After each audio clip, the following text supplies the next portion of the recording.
बिस्मिल्लाहिर्रहमानिर्रहीम। घरेलू टोटके जो हमारी ज़िंदगी में बहुत काम आते हैं।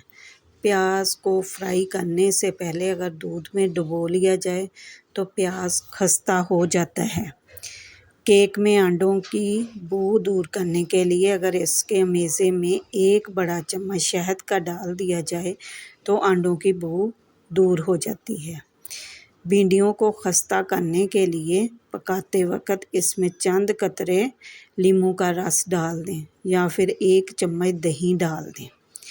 सब्जियों को तलने के बाद अगर इनमें तेल ज़्यादा हो जाए तो थोड़ा सा बेसन डालने से तेल खुश्क हो जाता है। अगर किसी कपड़े पर तेल का दाग पड़ जाए तो इस हिस्से पर नींबू और नमक लगाकर मलें और साबुन से धो लें। अगर चांदी का सेट काला हो जाए तो इस पर टूथपेस्ट लगाकर रगड़ने से इसका रंग निखर जाएगा। नींबू पर नमक लगाकर इसे चिकनाहट वाले बर्तन पर रगड़ें तो चिकनाहट बहुत जल्दी दूर हो जाती है। बिस्कुट को ज़्यादा देर तक खस्ता और ताज़ा रखना हो तो पॉलीथीन बैग में डालकर फ्रिज में रख दें।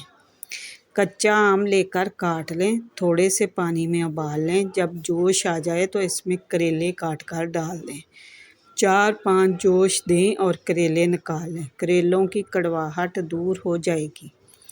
आटा गूंदने के थोड़ी देर बाद इस पर फटकड़ी आ जाती है, ऊपर से सूख जाता है कि इसके लिए प्लास्टिक की थैली को चौकोर काट लें और इसको पानी में गीला कर लें और आटे को ढाँप दें। इसके बाद आटा फ्रिज में रख दें। आटे पर फटकड़ी नहीं आएगी, यानी कि वो ऊपर से नहीं सूखेगा। अगर सालन पतला हो गया है तो आपके पास टमाटर या प्याज नहीं है तो भुनी हुई सूजी सालन में डाल दें।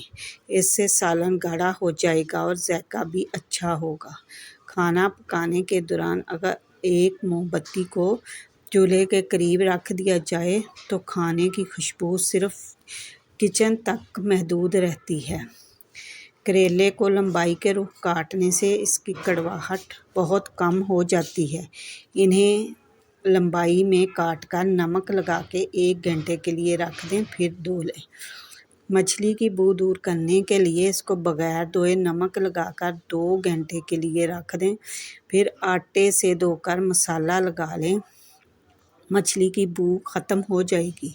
नज़ला दूर करने के लिए थोड़े से चने भट्टी में बनवाकर गरम गरम सूंघें और पोटली में रखकर चने खाएं। इससे नज़ले की शिद्दत कम हो जाती है।